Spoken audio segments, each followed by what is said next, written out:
नमस्कार। 5 मिनट्स अपने लिए में आप सभी का हार्दिक स्वागत है। कैसे हैं आप? ठीक नहीं है? अच्छा, गला खराब है, खाँसी हो रही है, ज़ुकाम हो रहा है, नाक बह रही है या नाक बंद है या फिर आँखों में ख़ारिश हो रही है या फिर जब कपड़े उतारते हैं, बदलते हैं, तब टाँगों पे और बाजुओं पे ख़ारिश हो रही है। हो रहा है ना ये सब कुछ? तो आज हम बात करेंगे कि ये क्यों हो रहा है? क्या ना करते तो ये ना होता? और ये भी बात करेंगे जब हो ही गया है तब क्या करें कि ज़्यादा तंग ना हो, घरेलू स्तर पे क्या करें और वो कौन-सी स्थिति है तब जब आप घरेलू स्तर के ऊपर निर्भर ना रहें, उस पे डिपेंड ना करें। देखिए आयुर्वेद मतानुसार माघ और फाल्गुन के महीने शिशिर ऋतु के होते हैं, जो मोटा-मोटा सा लगा लें कि हम जनवरी और फरवरी और चैत्र और वैशाख 2 मास होते हैं बसंत के। बसंत जो ऋतुराज जिसे हम कहते हैं। ये होता है लगभग मार्च और अप्रैल मान के चलें। आपने देखा होगा कि जनवरी में मकर संक्रांति आती है, साथ ही लोहड़ी आती है। लोहड़ी पे हम मूँगफली खाते हैं, गच्चक खाते हैं। मकर संक्रांति पे हम तिल खाते हैं, तिल की बनी हुई चीज़ें खाते हैं। लेकिन वो हमारे जितने भी त्योहार हैं, वो सब इस बात का संकेत है कि आप अपने स्वास्थ्य के प्रति इस तरह से सचेत हो जाएँ। मतलब आप ये जो चीज़ें खाते थे, आप तिल की बनी हुई चीज़ें खाते थे, आप पिन्नियाँ खाते थे, आप गजरेला खाते थे, मिठाइयाँ खाते थे, जितनी भी हैवी चीज़ें खाते थे, वो मकर संक्रांति इस बात का संकेत है कि अब बस बहुत हो चुका। खुदा के वास्ते अब बंद करें क्योंकि अब आपकी पाचकाग्नि मंद होनी शुरू हो गई है, तो आप इन चीज़ों का प्रयोग कम कर दें या बंद कर दें। अब जब हम शिशिर ऋतु में यानी कि जनवरी और फरवरी में बहुत ज़्यादा अवहेलना करते हैं, नियमों की अवहेलना करते हैं। मान लीजिए हम आइसक्रीम भी खाते हैं, हम कोल्ड ड्रिंक्स भी लेते हैं, हम जंक फूड भी खाते हैं। उसके अलावा हम दही भी खाते हैं, खट्टी चीज़ें भी खाते हैं, दिन में सोते भी हैं, देर में हजम होने वाली चीज़ें खाते हैं, बेकरी खाते हैं। तो ये सारी केक हैं, पेस्ट्रीज़ हैं, ये बहुत ज़्यादा खाते हैं, तब हमारे शरीर में जो आयुर्वेद कहता है कि कफ का संचय होना शुरू हो जाता है, यानी कि कफ जमना शुरू हो जाता है। और जब सूरज की रोशनी तेज़ होनी शुरू हो जाती है, तो कफ पिघल के बाहर निकलता है। अब निकलने का रास्ता क्या है? खाँसी है, जुकाम है, नाक से पानी बहना है, नाक बंद हो जाना या कफ बाहर निकलना, छाती का जैसे जकड़े जाना, ये सारी चीज़ें आती हैं। तो ये वो कारण होते हैं जिसके कारण हमें ये तकलीफ़ें, कफ की बीमारियाँ हो जाती हैं।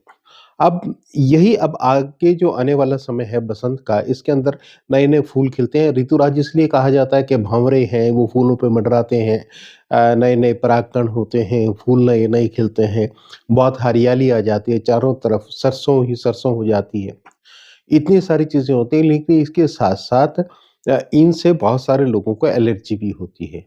अब कई बार क्या होता है कि एलर्जी की और जो कफ एंड कोल्ड है, ज़्यादातर जो कोल्ड है उसके अंदर एलर्जिक डिसऑर्डर भी हो सकता है और या फिर हम वायरल के कारण भी हो सकता है। तो अगर हम इसको थोड़ा-सा डिफरेंशिएट करें, अगर जो वायरल के कारण होता है उसमें बुखार होता है, लेकिन एलर्जी के कारण अगर हमें छींकें आ रही हैं या रनिंग नोज़ है या नाक बंद हो रही है, तो उसमें हमें बुखार नहीं होता है।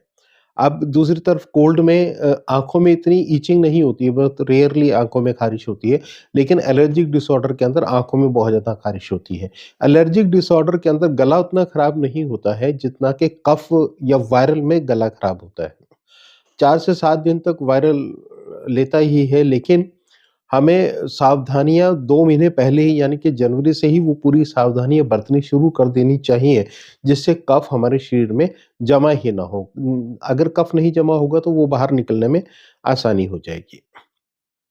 तो अब करें, हो गया तो क्या करें? हम जौ का प्रयोग कर सकते हैं। हम जो रूखे अनाज हैं जिसमें आता है आपका मक्का आता है, बाजरा आता है, उसका प्रयोग करें, मूँग का प्रयोग करें, मसूर का प्रयोग करें, चने का प्रयोग करें, इन चीज़ों का हम प्रयोग कर सकते हैं। लेकिन ये तो गलती से भी हालाँकि ये प्रचलन हो गया, पता नहीं क्यों एक स्टेटस सिंबल हो गया, क्या हो गया है, नहीं जानता मैं इसके बारे में कुछ भी।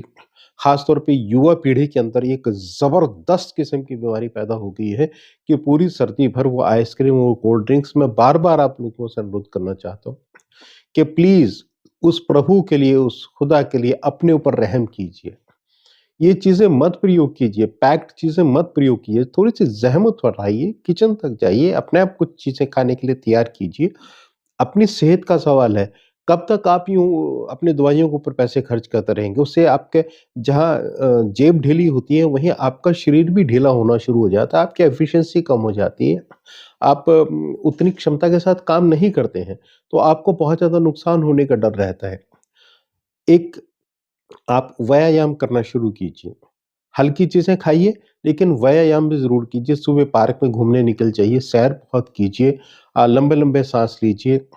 अगर आपको कोई गला खराब हो गया है, तो आप गर्म पानी में थोड़ा-सा हल्दी और सेंधा नमक डाल के उसके गरारे करें, गार्गल्स करें। जुकाम है तो स्टीम लें, तुलसी, अदरक, इलायची, लौंग, काली मिर्च इसके काढ़े पी सकते हैं। चाय अगर आप पीते हैं, इनको चाय में डाल के उस उबाल के आप पी सकते हैं। बहुत सारी चीज़ें आप घरों में इस तरह से प्रयोग कर सकते हैं। बुखार है, तो आप देखें कि बुखार कितनी देरी पे आ रहा है, अगर वो 6 घंटे के बाद आ रहा है, तो पैरासिटामोल आप 6 घंटे के बाद भी ले सकते हैं, 8 घंटे के बाद भी ले सकते हैं, 12 घंटे पे भी रिपीट कर सकते हैं। कोशिश ये करें कि बुखार ना ही चढ़ने दें, क्योंकि अगर बुखार बार-बार चढ़ता है, तो थोड़ा-सा उसका पीरियड लंबा हो जाता है। हाँ, एक चीज़ का बहुत ध्यान रखें, जो एक और बीमारी हम लोगों के अंदर घर कर गई है कि अगर बुखार हो गया है, ज़ुकाम है, रनिंग नोज़ है, तो हम क्या करते हैं, अपनी तरफ से ही केमिस्ट के पास जाते हैं, एंटीबायोटिक ले लेते हैं। कुछ चीज़ें तो ऐसी होती हैं कि हम केमिस्ट के पास जाके अपनी तकलीफ़ बताते हैं और केमिस्ट भी माशाअल्लाह ऐसे हैं कि आपको पूरी की पूरी 3 टाइम की दवाई दूँ या 4 टाइम की दवाई दूँ, 2 खुराक दूँ या 10 खुराक दूँ। ये आपसे पूछ के और आपको ज़ुकाम की, खाँसी की, वायरल की एंटीबायोटिक साथ में देके आपको अ, दे देते हैं और आपकी मजबूरी है। आप क्या सोचते हैं कि डॉक्टर के पास जाएँगे 200, 300, 400 या ₹500 फीस देनी पड़ेगी, 2 वो टेस्ट लिख देगा और फिर दवाइयाँ तो फिर यही लिखनी है जो मैं केमिस्ट से अपनी मर्ज़ी से ले आया हूँ। तो आप अगर एंटीबायोटिक का प्रयोग करते हैं तो प्लीज़ अपने डॉक्टर की सलाह लिए बगैर एंटीबायोटिक्स का प्रयोग ना करें। क्योंकि अननेसेसरी एंटीबायोटिक का प्रयोग करने से भी आप अपनी इम्यूनिटी को कम कर रहे हैं। तो प्लीज़ आप एंटीबायोटिक्स का ऐसे ही प्रयोग ना करें और वायरल के अंदर वैसे भी एंटीबायोटिक की बहुत ज़्यादा ज़रूरत नहीं होती है। अब बात आती है कि जब ये बसंत ऋतु में खूब फूल खिलेंगे, फल खिलेंगे, तब जो एलर्जिक डिसऑर्डर आता है, तो उसके लिए क्या करें? मास्क मास्क तो वायरल हो या हमें एलर्जिक डिसऑर्डर हो, मास्क तो हमें पहन के रखना ही चाहिए क्योंकि परागकणों का इम्पैक्ट नहीं आएगा। अब जब गेहूँ की कटाई होगी, तो उस समय साँस के रोगियों को भी साँस की प्रॉब्लम आएगी, तो मास्क का प्रयोग हमें रूटीन में कर लेना चाहिए, उसका कोई नुकसान नहीं, फ़ायदा ही फ़ायदा होता है। उसके अलावा वायरल के अंदर अपने आप को थोड़ी-सी आइसोलेशन कर लें क्योंकि वायरल एकदम बहुत तेज़ी के साथ एक-दूसरे को फैलता है, इसलिए कहते हैं घर में किसी को बुखार, जुकाम, खाँसी हो गया तो दूसरे को भी हो जाएगा। अ, आपको जैसे मैंने कहा स्टीम लें, गार्गल करें, काढ़ा पिएँ, अपने घर पे देखें। अब बात आती है कि अगर तकलीफ बढ़ती जा रही है, हाई ग्रेड फ़ीवर है, कफ बहुत ज़्यादा निकल रहा है या आप डॉक्टर के पास जाएँ, देखिए ऑस्कल्टेट करके वो स्टेथोस्कोप लगा के देखेंगे कि अंदर से कोई फेफड़ों से अलग तरह की आवाज़ तो नहीं रही आ रही है, जिसके अंदर आपको स्पेसिफ़िक मेडिसिन्स की ज़रूरत हो। तो वो मेडिसिन्स डॉक्टर की सजेशन के बगैर बिल्कुल भी ना लें, क्योंकि अच्छा डॉक्टर वही होता है जो आपको कम से कम मेडिसिन दे। तो कम से कम मेडिसिन के अंदर आपको आराम हो जाए, यही आप भी चाहेंगे।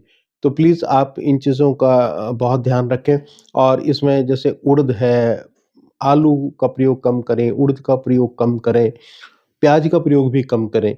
ये जि और जो भारी चीज़ें हैं, खाने में देर से हज़म होती हैं, उनका प्रयोग कम करें। तो थोड़ा-सा मिल्क प्रोडक्ट भी हल्के से कम लें, क्योंकि उससे भी फिर आपको थोड़ी-सी बीमारी बढ़ने का खतरा रहता है। मिल्क प्रोडक्ट्स भी कम रख लें और जैसे मैंने पहले भी कहा कि हमारी पाचकाग्नि यानी कि हज़म करने की ताकत, खाने को हज़म करने की ताकत कमज़ोर होती चली जाती है, शिशिर ऋतु से ही। तो प्लीज़ अब सुपाच्य भोजन ही लें, देर से हज़म होने वाला भोजन ना लें। क्योंकि हमारा मकसद सिर्फ़ इतना है कि आप स्वस्थ रहें, आपको कोई तकलीफ़ ही ना हो और जब मैं पूछूँ कैसे हैं आप? तो आपके मुँह से यही निकले बिल्कुल ठीक, फाइट फिट एंड फाइन। तो सैर ज़रूर करें, कोशिश करें कि प्लीज़, मैं किसी के अगेंस्ट नहीं हूँ, किसी के खिलाफ नहीं हूँ, कि जिम के बजाय सैर करने को प्रेफ़र करें। आप जिम में उसको आपको इतना बेनिफिट नहीं होने वाला है, जितना आपको सैर से बेनिफिट होने वाला है।